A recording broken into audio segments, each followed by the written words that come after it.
What is up, gang? Justin here, aka No Good Comics, and welcome back to the channel. Happy Sunday. We're going to be talking some Black Panther today on this live stream, and we're talking about the Black Panther from Christopher Priest. This is a series that's come out, I guess, late 80s, or sorry, late 90s, and it's part of a Black Panther series that my buddy John and I have been kind of doing over these last few months.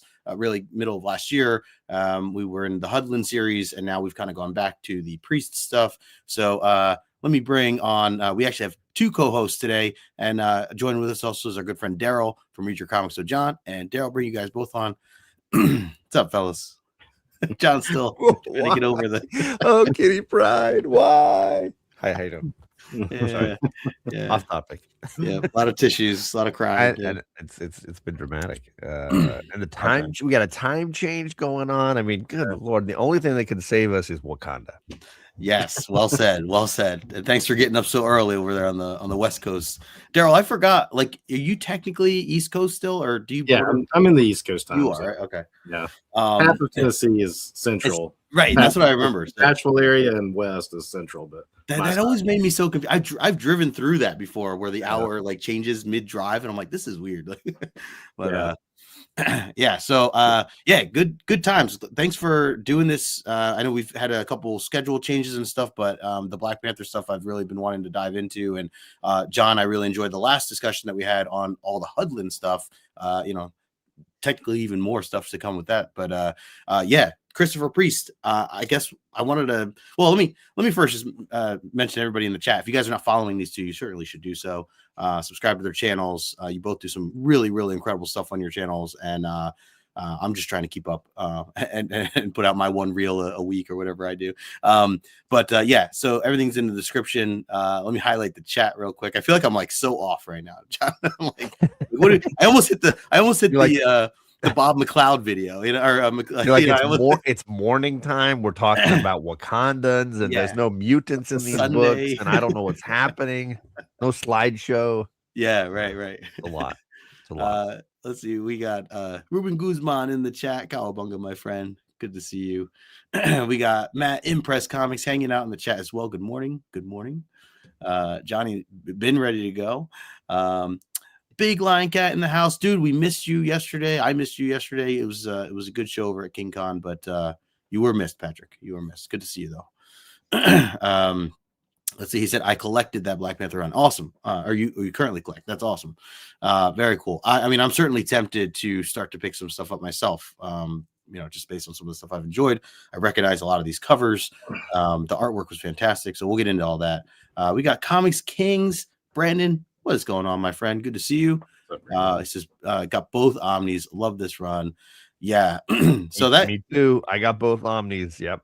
Dude, I'm going eventually. I guess eventually. This is I don't know if this is technically part of our Omni series, John, but this is I've been keeping it in that playlist of all the omnibus reviews I've been doing over the years. So it's definitely in there. If people need to find the Hudlin stuff or whatever, it's in there. I love it. We got our good friend Rod the Rican in the house. What is going on, Rod? Good morning, sir. You are good, man. We just kicked it off. You are good. So yeah, I'm curious. I wanted to throw it to Darrell first, since John, you and I have talked a little bit already about our history or experience with Black Panther thus far. Darrell, where do you stand with your experience with the character Black Panther, the comics, obviously the movies and all that, but how much have you read in your recent history? This run was actually where I started really paying attention to the character. I knew who he was from FF appearances, Avengers appearances, and so forth before this, but it wasn't until this series came out that I really started following it. And I mostly, not because of the character, but it was part of the initial Marvel Knights launch, and it was like one of 4 titles. So I was trying all that stuff out. I liked the artist on it. I really didn't know a lot about Christopher Priest either, but yeah, so it was this run that really kind of got me into the lore of Black Panther. That's awesome. Yeah, and I didn't know much about Christopher Priest either. I just saw his name recently. I guess he still does stuff for Red Sonja, current stuff. And I don't know. I'm sure he's in other things too. But yeah, I didn't really know his name or his work prior to this. John, what about you? Like, have you read a lot of Christopher Priest stuff in the past, or are you familiar with his work otherwise? No, I'm not familiar at all. I obviously grabbed that Hudlin stuff because I knew, hey, it's got mutants in it, right? It's like you can get your vegetables with your candy, whatever. You mix your things together, you get everything you want. But then everybody told me, like, no, you need to go back. Like, Hudlin's the middle piece. You need to get Priest, Hudlin, and then you can get Coates. Like, you can get all three of the important arcs that kind of set that universe up to what it is now. So that's, and then having so much fun reading Hudlin with you, I was like, well, I'm going to hunt these in omnibus form, and ended up getting these at least collected that way. Yeah, that's awesome. And I guess technically what we've read, so we're discussing the first 12 issues for those wondering. So 1 through 12 is technically a third of the first omnibus, is that right? Yeah, the first omnibus is basically issues 1 through 33, plus there's like an annual or some other stuff thrown in. So we're about a third of the way through. It's almost 36 issues. Nice. Okay. Yeah, so that's a good chunk. Good morning to Matt. This Omni. I just looked into this Omni at Ollie's. Really? Oh, you got to get like $20 or something, and I was like, well, I can't leave the store without that. That's awesome. Yeah, that's a steal, man. Let's see, the Radical Squadron in the house. Love the Straw Crew Pirates symbol in the background on Justice Camera background. Oh yeah, that yeah. I mean, I got all my Luffy stuff, the Luffy love here. Thanks for hanging out. So yeah, I'm gonna have to get the Omnis, I think, because I mean, the other thing too, as we discuss this stuff, it is the one, I think, one of the downsides that I don't normally talk downsides per se with digital, but the downside is I can't flip through quickly to find certain references that you guys might want to talk about today, which is, kind of, I got to log out and go back into a different issue, all these other things. So there's the downside. I mean, I don't know where you guys want to start. We can talk about, I mean, I love the perspective of, we get this character, Everett K. Ross, who I knew from the movies. And that's, I mean, I guess I should share too, like Black Panther up until the Hudlin stuff. I never really read any of his comics, and never really explored the Wakanda, world other than what we got in the film. So between Hudlin stuff and even deeper into this stuff, it's given me such a more clear picture of just how they run things, and I mean how prepared Black Panther is in all things, which I love. He's like a chess player, thinking 10 times ahead of all his opponents and everything. So yeah, I mean, we can go in any direction. Like I said, I mentioned Ross being a key character here. I think that's a good place to start, just in that his character basically narrates all of these issues, right? He is the, I mean, sometimes stories will give you the audience character, right? That perspective that's like, okay, I don't know all this stuff, but he's going to explain it to me or go through it with me. And I think that's kind of the function he serves in the story. So I think he's a good place to start, because he kind of is the structure, I think, of this 12 issue series. Because I didn't read beyond it. I don't know if he continues to be that role, but I can only speak to the 12 that we read so far. Yeah, no, agreed. And I mean, I definitely, it helped me as far as just keeping pace and kind of understanding where I'm at, or if I was asking questions where it was like, even he was asking questions, I'm like, okay, like even he doesn't know, I'm in the right spot, He's quite a bit different than he's portrayed in the movies. He's more competent in the movies, I would say. Whereas in this, he's semi-comic relief. He is like our narrator. He's also our unreliable narrator to a lot of degrees, and that's a perfect way to put it. Whereas in the movies, he's a very competent, like, CIA agent, or he didn't work for S.H.I.E.L.D., I don't think, in the movie. Whatever he worked for, he was a lot more competent. Yes. Yeah, that's a good point. Yeah, a little more serious. Well, and I think the tone overall is reflected by him, right? Like this. If you are used to the films and you've never read a Black Panther and you read this, it's gonna come off, and it did for me, very goofy, right? Very kind of like silly in some sequences, and it's owing to the fact that Everett Ross is telling the story, and he has this way of like he wants to tell things backwards, and he skips around in time, and he's like, he's telling Nikki one thing, and then all of a sudden he's trying to tell Bill Clinton something. He's getting chased through the White House, and then he's in Iceland on new assignment, and he's telling a part of the story from there. And so you have this kind of comedic aspect to the way he tells the story, which is obviously balanced by T'Challa, who really seems like he never has a sense of humor about anything. So you have this kind of like interesting perspective that I could see people not liking. I could see people being like, I don't like this tone. Like, I want my Black Panther to be serious. I want him to be a warrior and strategist, which is more the Hudlin era, right? The Hudlin stuff we read. Yeah. And I will say that's probably me. Like, I prefer a level of seriousness to the story. And there were times when Everett Ross was like nails on a chalkboard for me, where I was just like, okay, this guy, somebody needs to knock this guy around. Like, I'm just tired of this guy. So I had moments of enjoying the fact that he gave some perspective and some levity, and then times when I was like, I'm getting really sick of this guy. But that was me. I would agree with that too. I mean, it's just, especially like when it gets to the scenes with him in the with the president and stuff. It's just he's like in rollerblade gear and stuff, being chased around the Oval Office or the White House. You're just like, this is kind of taking me out of the, like, you know, international espionage intrigue, political intrigue of the Black Panther story that's actually happening. Yeah, agreed. And to your point, and a quick hello to Kenneth Bird. What's going on, Kenneth? To your point, John, we were saying before about the way he narrates, jumping back and forth to different moments or times.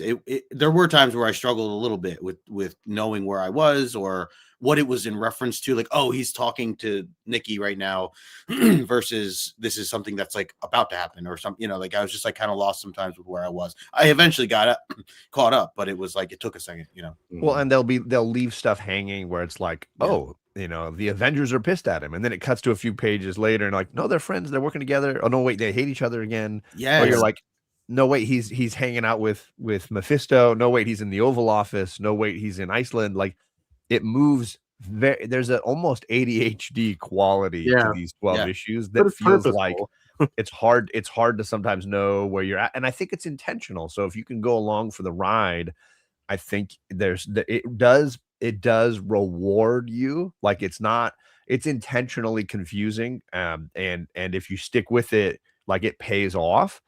But I could also see that being frustrating too, because it does have this frenetic kind of pace to it. Which in that regard, Nikki is kind of you, the reader, getting frustrated with him jumping all over the place. She'd be like, well, I thought you were doing this. He's like, no, that was before. Hold on. Let me go back one more time. Yes. Yeah. Like, he kept referring to she's like, how did you lose your pants? Like, hold on, before I got you, like that all built up and was really stretched, you know, across like whatever the 3 or 4 issues to kind of start that off. I was curious if anybody else felt like he looked or reminded them of Marty McFly. Because for me, I got major Michael J. Fox vibes. In fact, I'm looking at cover 5 here. I don't know if you want to blow it up, but like, for me, I'm getting Marty McFly right there. Like, that's Michael J. Fox. Would this have come out around the time Michael J. Fox was on that Spin City show? It probably did. Yeah, late 90s, early 2000s. Yeah. Yeah, so I was inspired. I got that J. Fox, you know, energy where he's like just explosive and crashing into stuff and running and, you know, and having that like high energy, like oh gosh voice, you know, that voice that he does as Marty.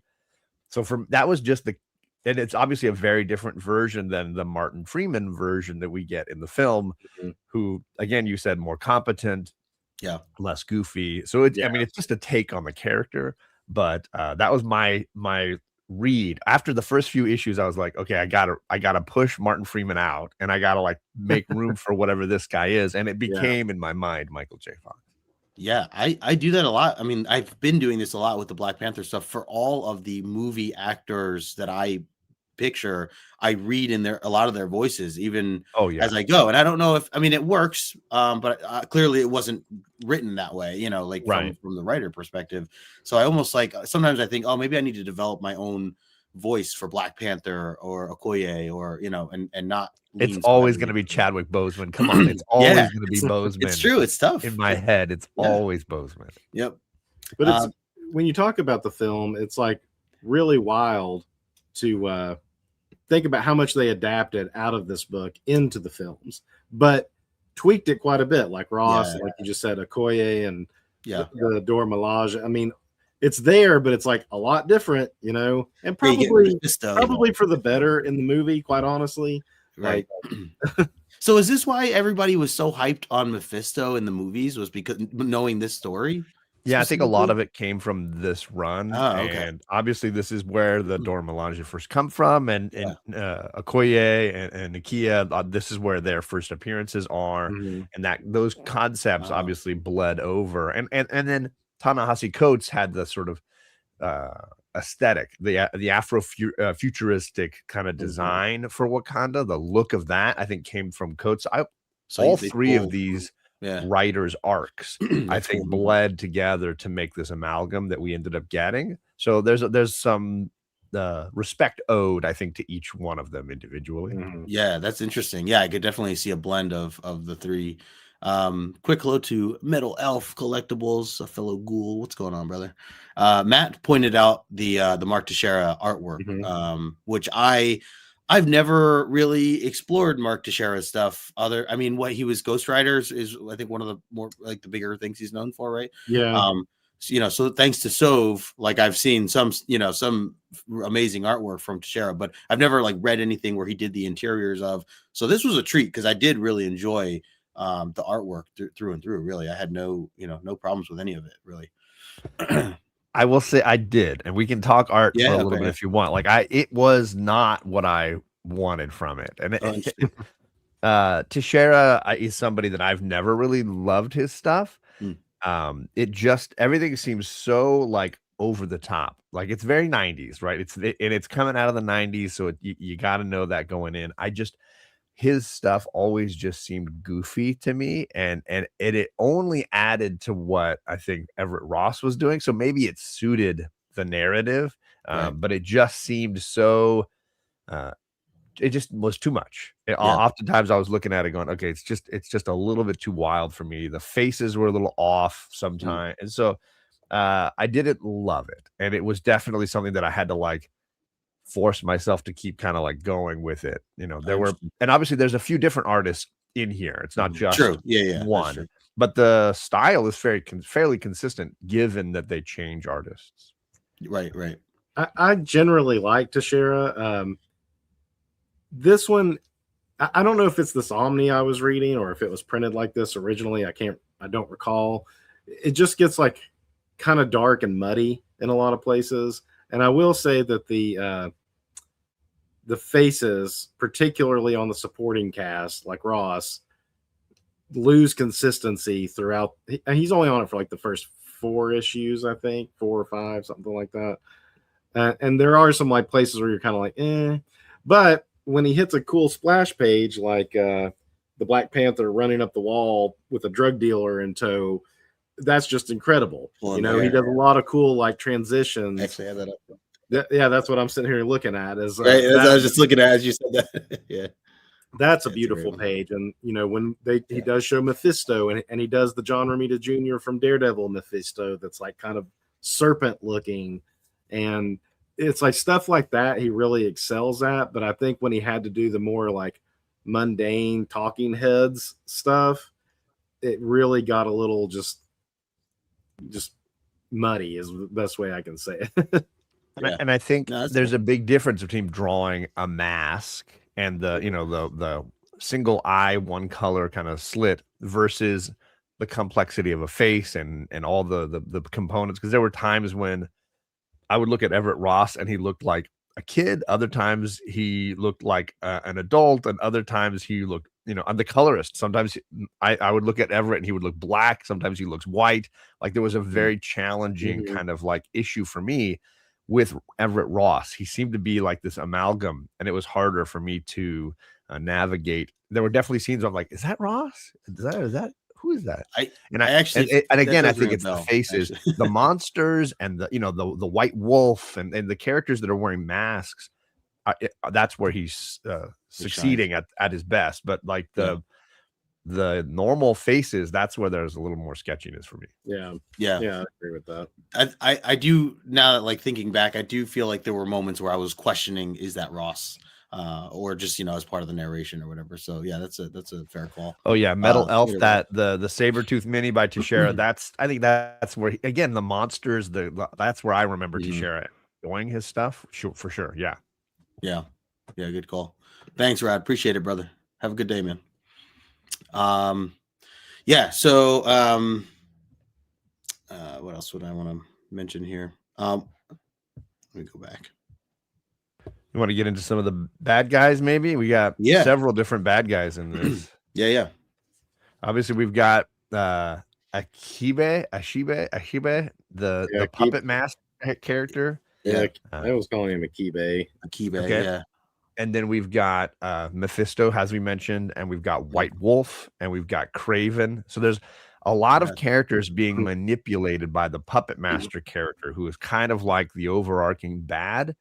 And then on the sidelines, you've got the White Wolf, who is kind of the adopted brother of T'Challa.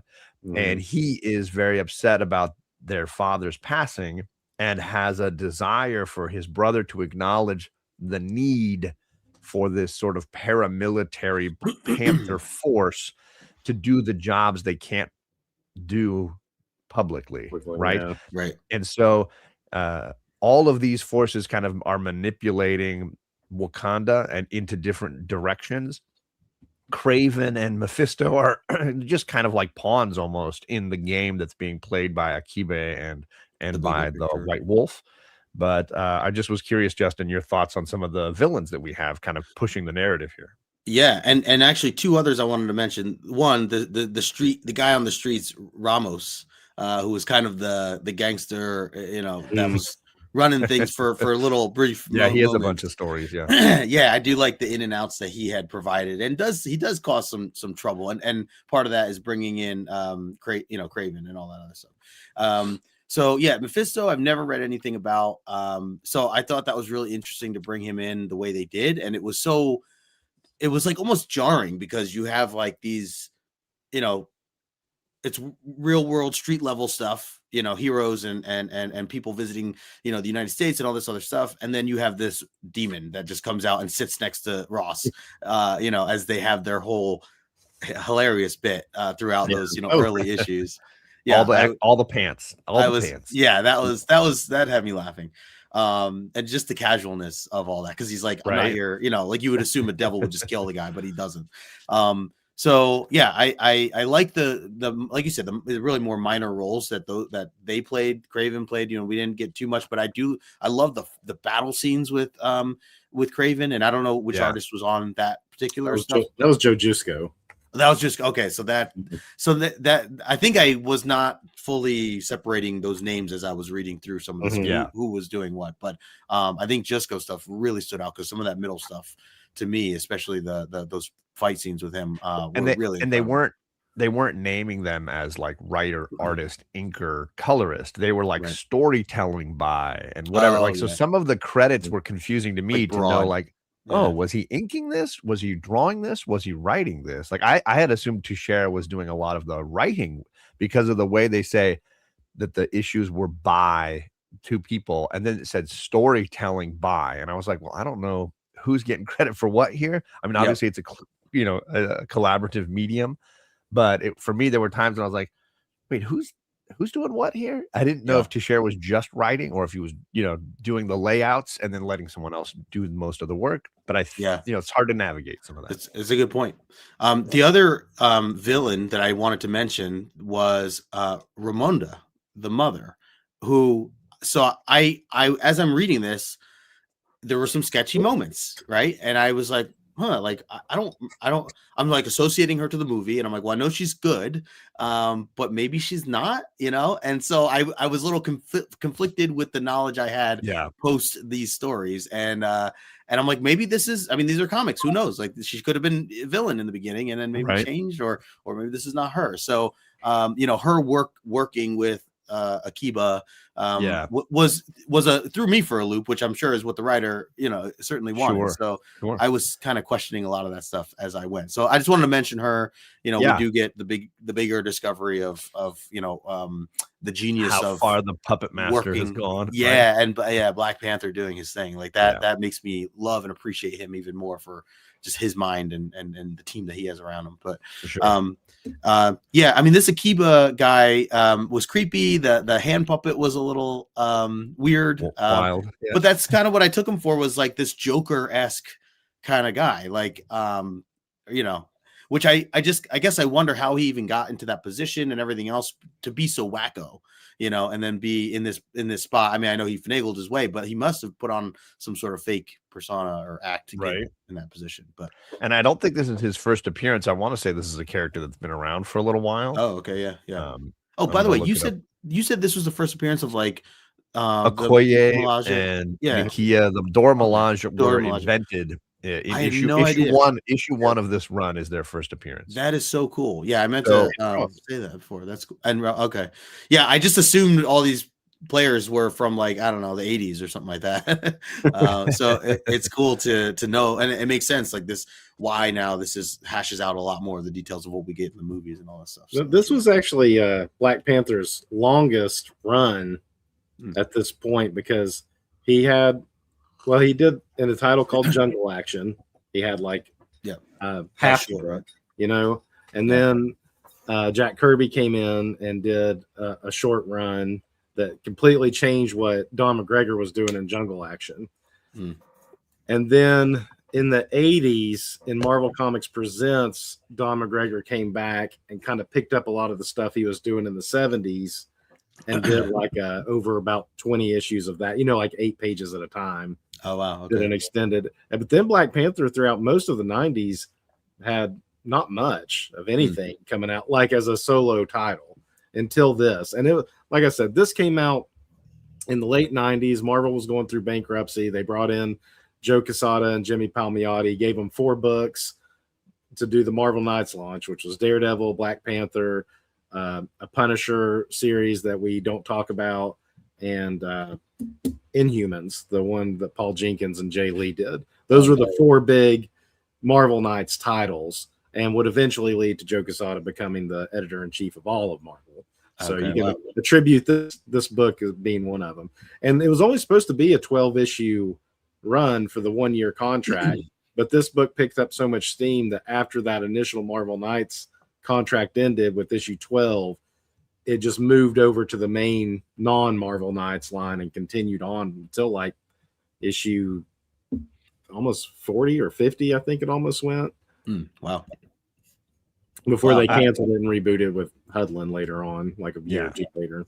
Right. I guess I was wrong. This is the first appearance of the Puppet Master character as well. Issue 3 is his first appearance of the White Wolf character. So a lot of this whole universe of characters is being invented in real time for us as we're reading this. That's cool.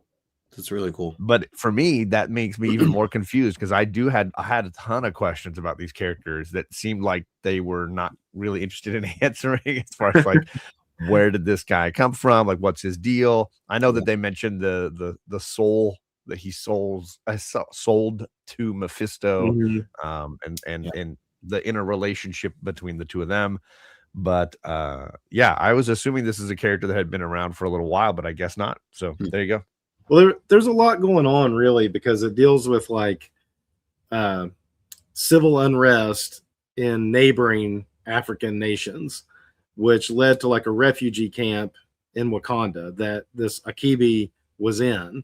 And I guess he had enough like charisma or whatever to kind of lead like a revolt, but he wasn't like a gung-ho leader. He's more like a Machiavellian kind of directing people to have a revolt type of leader. And Black Panther seems to know that he's up to this stuff, but can't really do something about it for some reason, and then it eventually, which led to more unrest in Wakanda because they didn't want the refugees. So I mean, some kind of heavy themes for a superhero comic, dealing with that kind of stuff. So yeah, for sure. Yeah, like I know he kind of mentions that he couldn't act on stuff early, or like he was always kind of aware that someone was going to make a move and try to do this very stage this coup or whatever, but he had to wait, and I wasn't quite clear on that either as far as like why, or what, why didn't he just go and take this dude out if he knew what he was doing. But I do like that he was like we were talking about before, like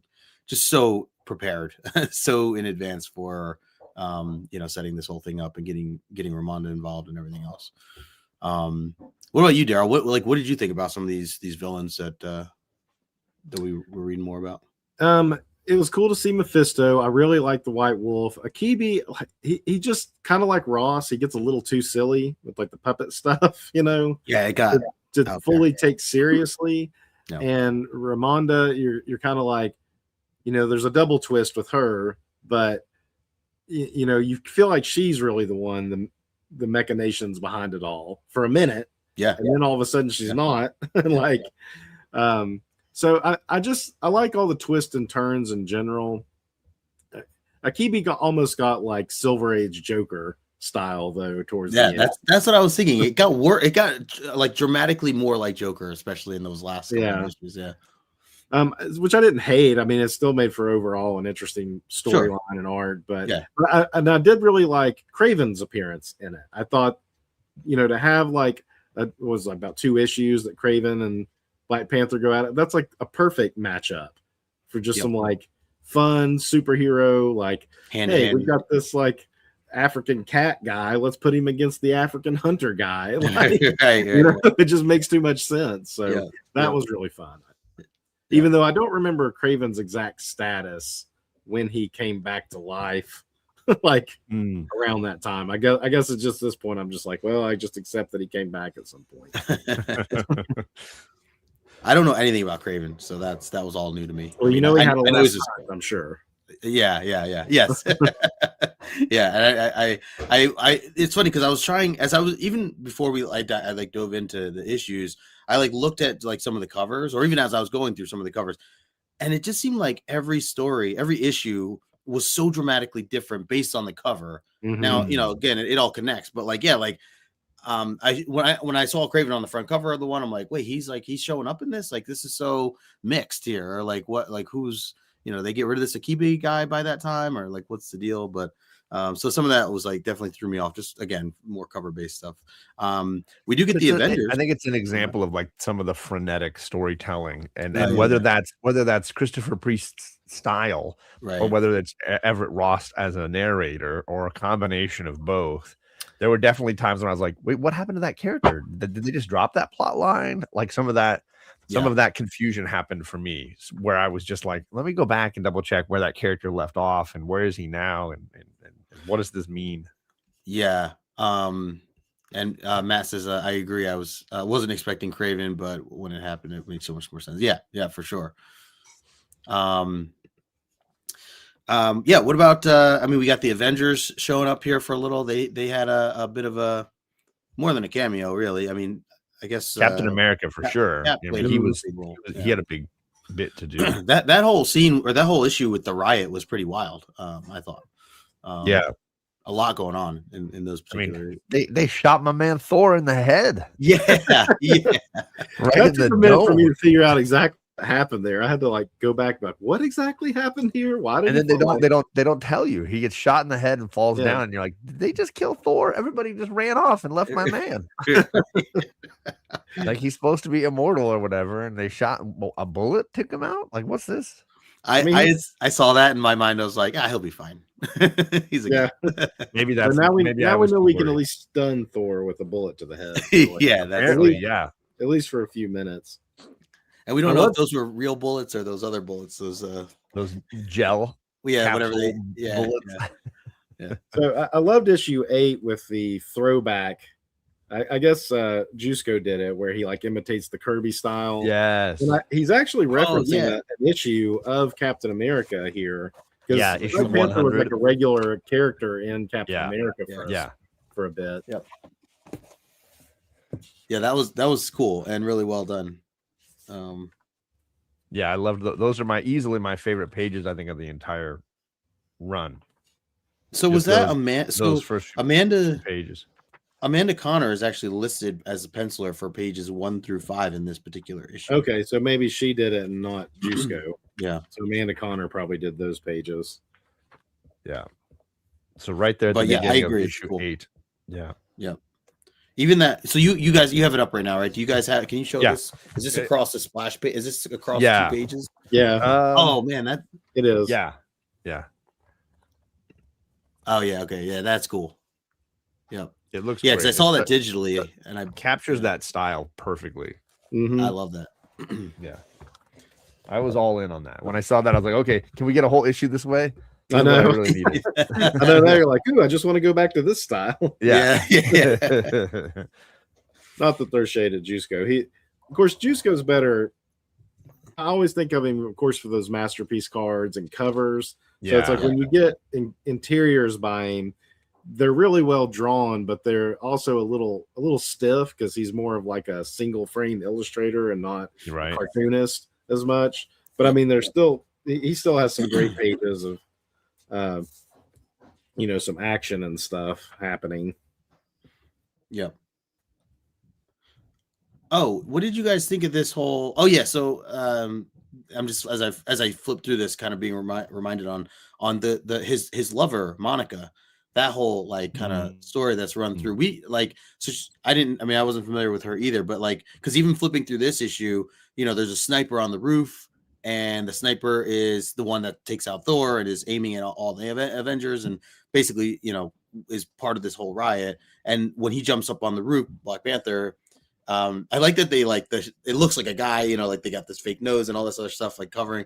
And then they reveal and it's actually her. But she's got like a mask over and then we find out basically that, she's operating under Akibe and all that stuff. But you guys have any thoughts with that character or I guess his love affair with her? I mean, the love story stuff is it is a little odd. It doesn't seem to fit as well for me.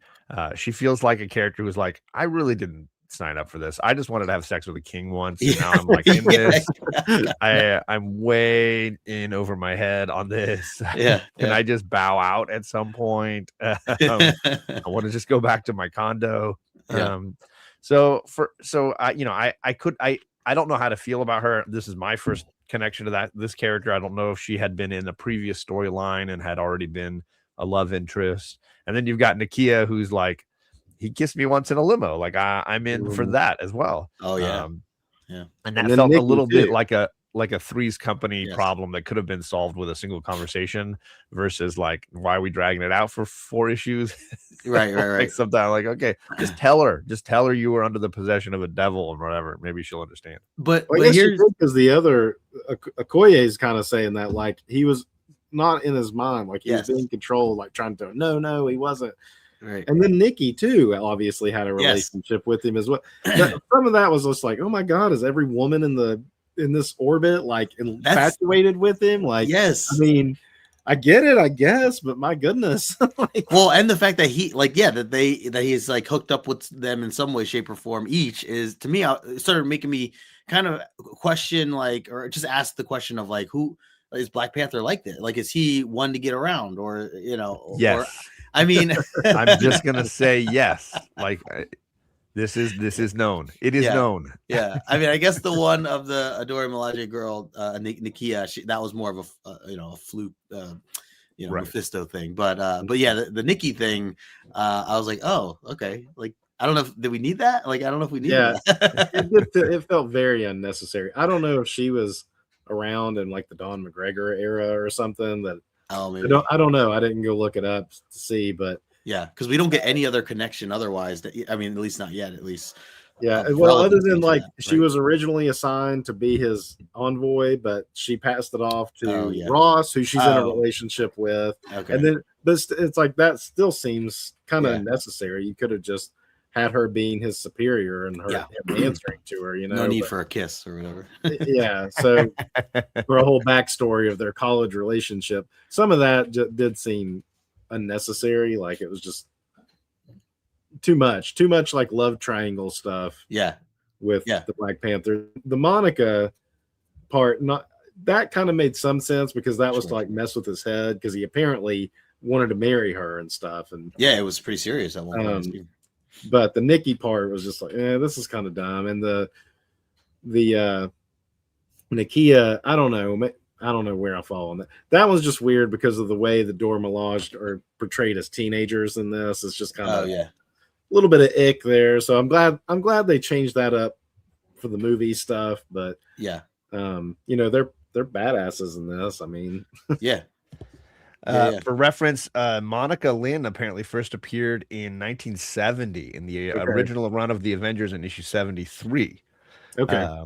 But I can't find any info on when Nikki first appeared. Yeah.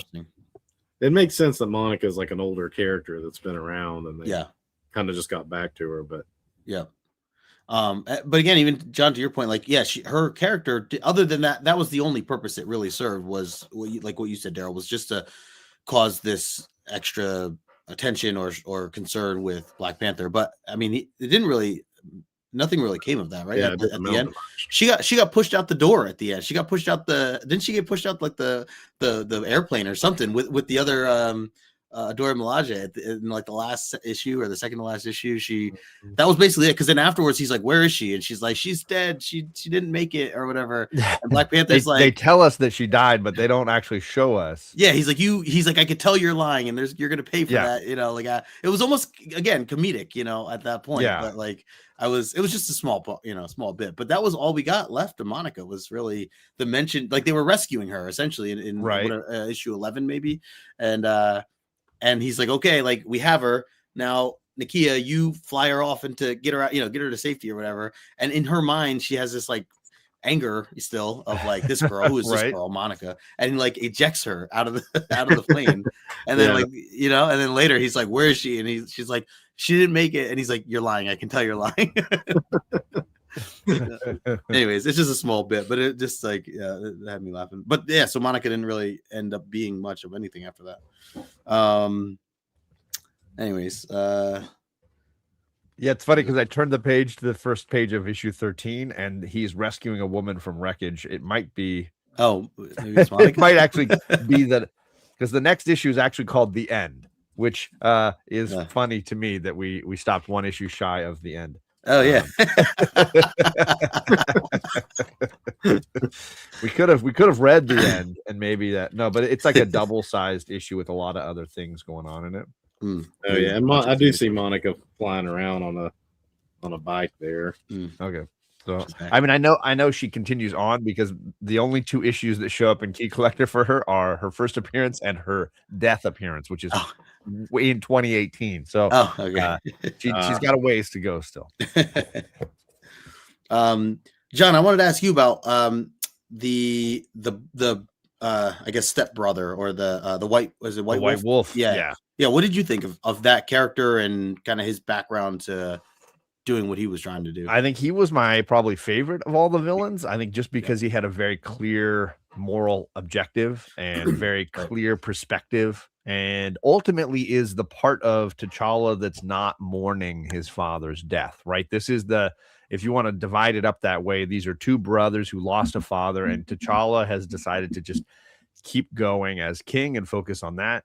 And I think his brother is very much like, no, like you're not earning the king title. You're not earning my respect. You need to live up to father's legacy and let me show you the path. And that's all. And I like that concept. And I can see parts of that landing on the Killmonger story in the film. Like I can see that draw happening.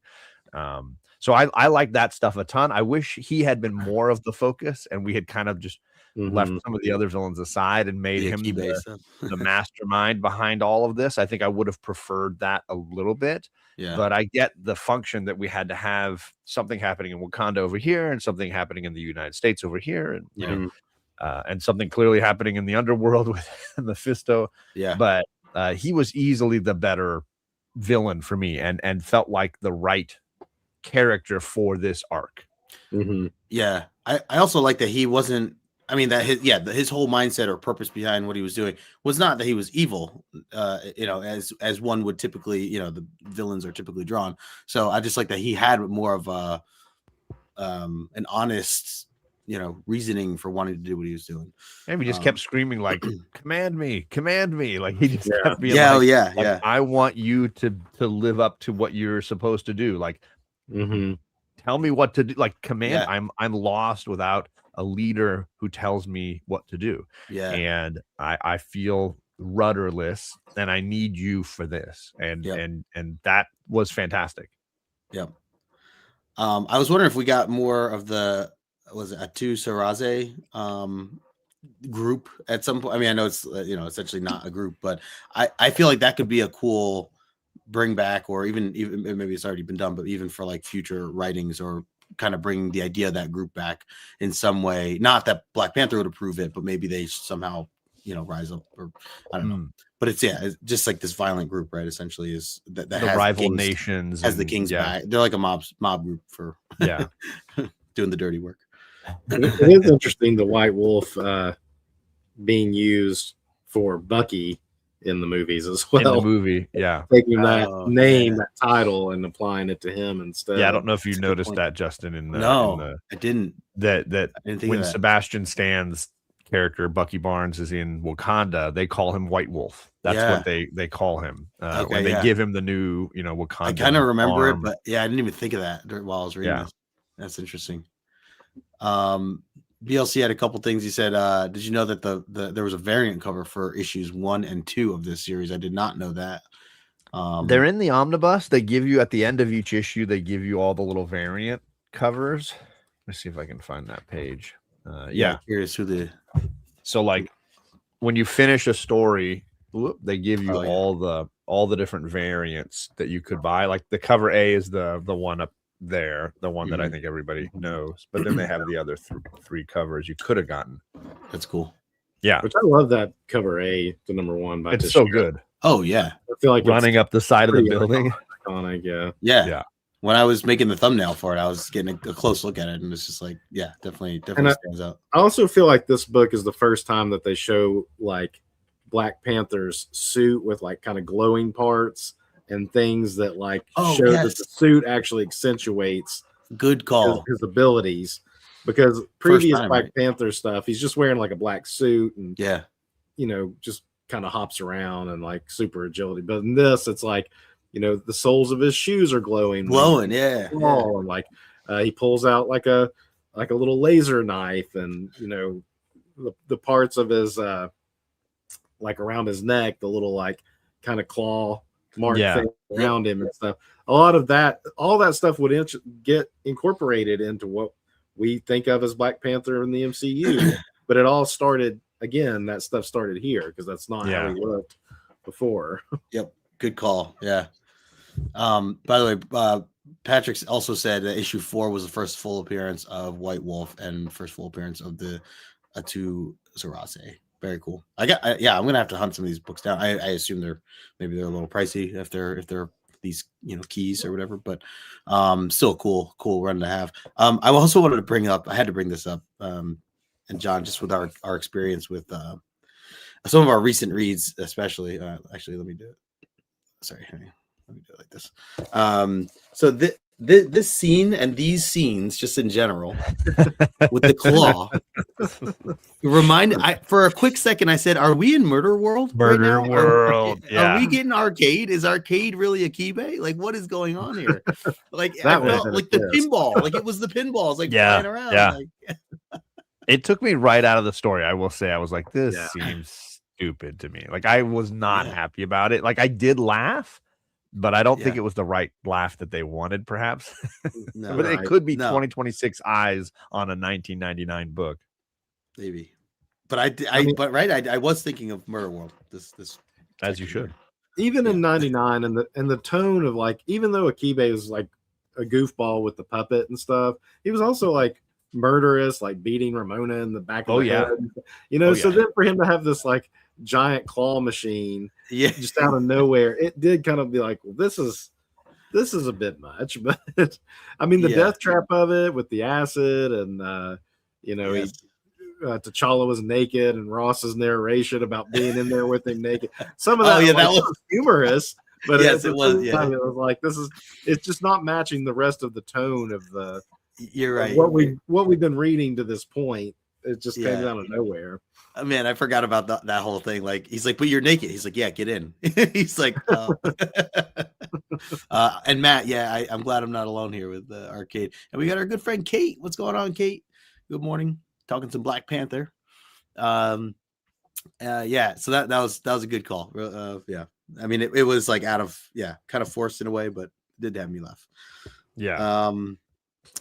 Anything else that we want to cover here? Anything that we didn't get to talk about? Well, we talked about Jusco, and to share, what did you guys think about? Is it Ty Templesmith that does those kind of more animated looking issues? Which I'm trying to find. There's definitely a mix of artists. I never felt like I had an artist that I loved. I felt like there were artists I liked more than others. The art style just never, it was never something where I was like looking forward to it, or I was like, oh, great. Yeah. Every time I was like, all right, we'll keep plugging along here. So it just didn't work for me. But I mean, I totally understand people that love some of it. It just felt a very 90s, very cartoony, and just not necessarily great on the storytelling side. The splashes would look great, and some of the costume, pieces would look great, but the panel to panel reading wasn't as dramatic or exciting as I was hoping it would be. I think the cartooning got a little better with Mike Manley. Yeah, and he's the one that has kind of more of like that animated kind of look, the almost like the DC animation style. Yep. In the later issues, I think the cartooning, the panel flow, like you're saying, got a little better with those issues. And then Mark Bright, I think that he's also known as MD Bright. Yeah. Come on, that's great.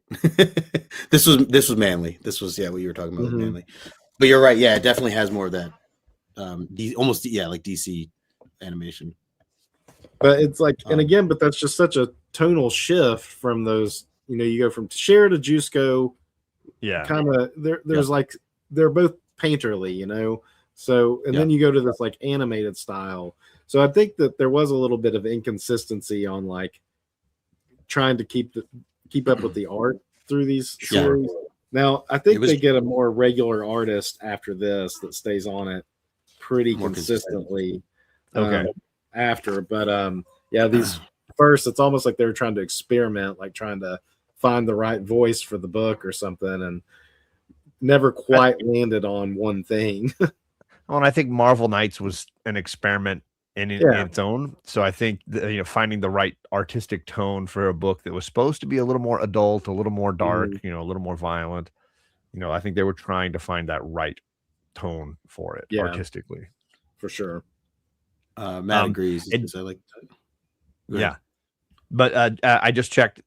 Priest goes through issue 62. Oh wow! So that's what the second omnibus goes through. That's a lot. This is a long. Or did we? Is that 62 total? Is how much Priest or how much this volume goes, or is the volume? This one goes through 33 plus some tie-in issues. Not the omnibus. Sorry, not that. I meant the series. The volume of the series, the entire. Yes, I believe this is only volume 3, and then Hudlin starts volume 4. Okay. Okay. So the 62, and then Coates would be volume 5, and then on and on. Okay. Because they renumber them all as Marvel does, Yeah. And there's also a weird case when this series wraps up, it's like Priest and whoever was working on it, and the storyline continues in a book called The Crew that was just short-lived. But it was like a weird thing where they were just, I think, trying to reboot it to like ignite a little juice into it, and then it just kind of stops. Like it didn't last long. I think the title just like lost steam after 60 some issues. That's going to happen. Sure. And they tried to give it a little boost, and it didn't work. And then like 6 months went by and the Hudlin stuff started, and then here we are today. Sure. As I say, you got to bring in someone like Tom Taylor and let him do what he did to Nightwing. That would have kept it going another 50 more issues. Yeah, agreed. Radical. Still very unreal about Bozeman. Lion Cat confirmed 62. You were talking about the what's the other the core of these early issue the night what do you call it Marvel Knights. Yeah. So was that stuff good? Like, I mean, you guys have you read all that stuff? The Daredevil run it's the one with Kevin Smith starts as the writer, okay, and Joe Quesada's penciling, and then it eventually turns into the Bendis run like down the line. But like initially it was Kevin Smith's first arc. The Echo stuff is in it. Yeah, David Mack does. That's my favorite era of Daredevil. Like, it starts with Kevin Smith. It's like he only gets like 10 issues deep. Mm-hmm. David Mack does a short storyline where he invents the character of Echo, and then right on the heels of that, Mack moves to a cover art side of it, and then Bendis takes over and does his epic run. Then Brubaker takes over his epic run, and then it ends with Chris Samney and Mark Waid finishing it out. But that's my favorite run of Daredevil. So on that side, yes, and they incorporated other books, because wasn't Alias Jessica Jones part of Marvel Knights? No, that was part of the Max line. The Marvel Max, yes. So they kind of rebranded it, but it's the same idea as far as like their edgier Black Label kind of stuff. They got real edgy with the Max. They wanted it to be like full on R rated, and then Punisher got super dark. I mean, that's when Garth Ennis came in. Yes, that part was still Marvel Knights, but the first Punisher of Marvel Knights was Bernie Wrightson was the artist, so you think like, this is going to be awesome. But it's the one where he was like an angel of death or something, and he had like a trench coat, and he could pull out these like glowing guns and stuff. Yeah. I don't remember who wrote it, but like, not great. It was only a 4-issue miniseries, and it flopped. Like, people were like, I love Bernie Wrightson, but this is not it. Not it, and then they brought in Garth Ennis, which started an epic, era of, because a lot of people call that brutal. Like the best Punisher run. I don't have the same affection for it, but I don't like Chuck Dixon's artwork. I'm one of the only people in the world apparently who doesn't like Chuck Dixon. It just, everybody looks like a boxer with a broken nose. Every single, even the women look like they've been punched in the face. I just can't. I never could get into Preacher. All of it felt just like it was ugly, just ugly artwork for me. I would disagree with you. I love Steve Dillon. Yeah, he doesn't really work for superheroes. Oh, sorry, Dylan, not Dixon. Sorry, Dylan. Yeah. He didn't really work great for superheroes. I'll agree with that, because he did do some Punisher issues where like Spider-Man's in it and stuff, and it's just like, this doesn't quite work. But didn't he do like the like a Punisher series and where he's in Vietnam? Yeah, and it worked well for that. And I love his work on Preacher, of course. I'm the only one I know who doesn't like him, so it's clearly my problem. But I know that run is incredibly well regarded among Punisher fans. Yeah. Yeah, that one is. But the initial Marvel Knights, the first Marvel Knights Punisher, no, people don't talk about that one, other than saying like Bernie Wrightson was on it for a minute, but that's about the only thing I could say about it, And I mean, I didn't even know it existed. I went in my head straight to the Dixon or the Dylan era. So like, clearly my brain eliminated that. So there you go. Matt had a question here. He said, besides his initial appearance in Fantastic Four and Jungle Action during the Silver Age, I haven't read a lot of other Black Panther. Do you think some of the motivations and actions are a little off or different here? I mean, I think. Sorry, go ahead. Well, what I know of the Don McGregor stuff from the 70s, I think a lot of this, which I haven't read all of that, I've just kind of picked up bits and pieces of it, but he tried to do more like political intrigue and stuff like that, and try to really tie in like more civil rights stuff and for the time, which made sense. And I think that fits pretty well with what Chris Priest did. Kirby came on and turned it into like just a straight pure high adrenaline adventure series, which if you're looking for like Wakanda lore and stuff, it's not it. you know, but it's still it's fun to look at. It's Kirby, of course, and it's just like I said, high octane, action, constantly moving along, and it's a lot of fun. But it's not one I would point to for, you know, like you want the like ins and outs of how the world of Black Panther works. Then no. Yep. Yeah, I think from what my understanding is, and I've only read snippets of anything prior to this run as far as solo stuff. This is where Wakanda becomes the Wakanda that it is now. And it, you know, it has been basically for 26 years because of what Priest, Hudlin, and Coates have kind of done in those 3 consecutive runs. Definitely. This is what we now have as the lore. Yep. And everything preceding this, it was very tribal Africa. It was very simplistic. There wasn't a lot of like high technology stuff. They kind of like little by little, they would be like, oh no, his suit can do this or his suit can do that.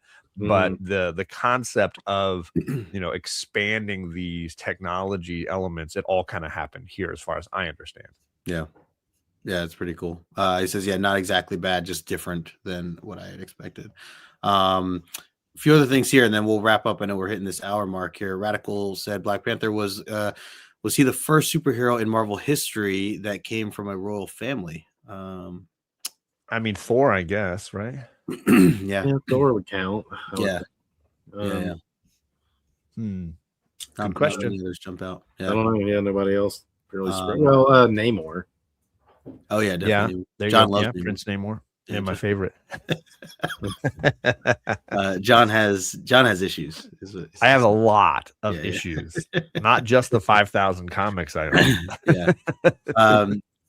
Monumental Comics says it takes a while to get used to his artwork, but I thought he was perfect for Punisher.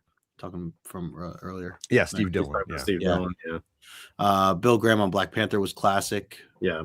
If you've ever looked at any of that stuff, I mean, Billy Graham was I've really just kind of discovered him in the past like 6 or 7 years. Oh yeah. Totally underrated artist of that era. Yeah. They didn't put him on any of the bigger books. I mean, he did Black Panther. He did, I think some. Is that Volume 1 Kirby run? No, it's the Don McGregor stuff from like Jungle Action and things like that. Okay. And it's like, I mean, when you see it, it's just like, wow, why wasn't this guy on Spider-Man or what? You know, why weren't they putting him on Avengers? Because it's pretty impressive. Oh, nice. I have to look him up. I'm curious. Yeah. Very cool. Yeah, Monumental. We did get plenty of Ramita with Hudlin. Some mixed feelings there, but overall it was very solid. I guess as we wrap up here, I mean, any final thoughts or I guess let's do final thoughts. And we could throw a grade if you want, or however you want to do it. But John, we'll start with you. What overall did you like these 12? What'd you think? I mean, I liked the connective tissue I got. I felt like the tone and the art weren't quite hitting for me. I definitely, just on first 12 issues versus Hudlin, I liked Hudlin better. But the introduction of the Dora Milaje was really nice. The White Wolf stuff was really good. The inclusion of characters like Kraven worked for me. The Captain America stuff worked for me. So it wasn't like I hated it, but it definitely felt like I'm gonna have to get used to this a little bit. This was a bit of a I was not expecting it to be what it was. Yeah. So I'm curious, but I definitely want to read through and do the rest of the omnibus soon. Yeah. Darrell, what about you? Your final thoughts? I read it when it came out, and I hadn't really revisited it since. So it was different going back, and like some of the things we discussed as far as the way the story was structured with Ross and stuff didn't land the same as it did for me initially. Maybe because I was reading it month to month way back and binging through. But I'm kind of with John. It's like the things that really worked were definitely like the Captain America stuff, the White Wolf stuff, the general intrigue of Wakanda stuff worked for me, and the inconsistency on the art, even though a lot of the artists were good artists, it sucked you out. And then we already discussed like in the end of Akibi there with the claw machine, just something about that. If I were going to rate those first 12 issues, I would probably give it like like a 7.5 or an 8, which is good, but not like wow. That's like right. Like, you want to force it into everybody's hands to read it, kind of thing. Yeah. Yeah, no, well said. I'm with you guys. I think I mean, I certainly can see why, John, what you had mentioned before about being recommended to go back and read Priest, where all this stuff starts. It's certainly important to the character, important to the lore, and I think still tracks well with Black Panther's character and who he is, and builds up on that. So again, just the way he keeps his cool and things, the way he is 10 steps ahead that I've mentioned before, still the man when it comes to the action scenes and everything else, and being able to handle his own, clearly I think does a good job with all that. And yeah, I agree. There's certainly some choppiness, some parts that were harder to follow with some of the narration. The comedy at times was maybe a little forced. But I enjoyed it. Like, I enjoyed it. And I think, yeah, like a solid 7 is a very fair, grade overall. And that's, again, if we're just doing this full 12, I think it's still just really important content for anybody. I would probably just recommend to go back and read this regardless of, just if you're a Black Panther fan or if you're looking to learn more. And I do want to read more of this. So yeah, so I'm with you guys. So do you guys want to, we'll keep this going. Do you guys want to do another 12 issues? I feel like I got to get through my Omnis, man. I got another, half of this one plus a whole other one sitting out there. Let's go. Yeah. Yeah. I mean, I'm good with, if you guys are all right with doing another 12, and kind of going at that pace, I would probably be fine with that. Unless you guys have any other thoughts or suggestions. No. I got nothing else on this one. Okay. All right, cool. Yeah, now then, and maybe we can aim for, I mean, I don't know, either, I know this, I feel like March is already kind of getting crazy, but maybe April, if anything, we can aim for the next plan. But anybody interested, thanks for, again, everybody, shout out to the chat. Everybody, you guys, you've been awesome. Thanks for hanging out and tuning in and sharing your thoughts. And yeah, I got to get that. Yeah, so we'll post over on Instagram when we are going to get ready to kind of go live for the next one. But if you guys want to follow along, we will read issues 13 through whatever that math is, 24, for the next bit. So again, if you guys are not following John and Darrell, make sure you do so. Sub up to their channels, and reach out if you want to talk comics. But thanks to the chat. Damien, just squeaking in here at the end. Good to see you, brother. Thanks, guys, for all tuning in. We really appreciate you. Smash that like button on the way out. Until next time, we will talk to you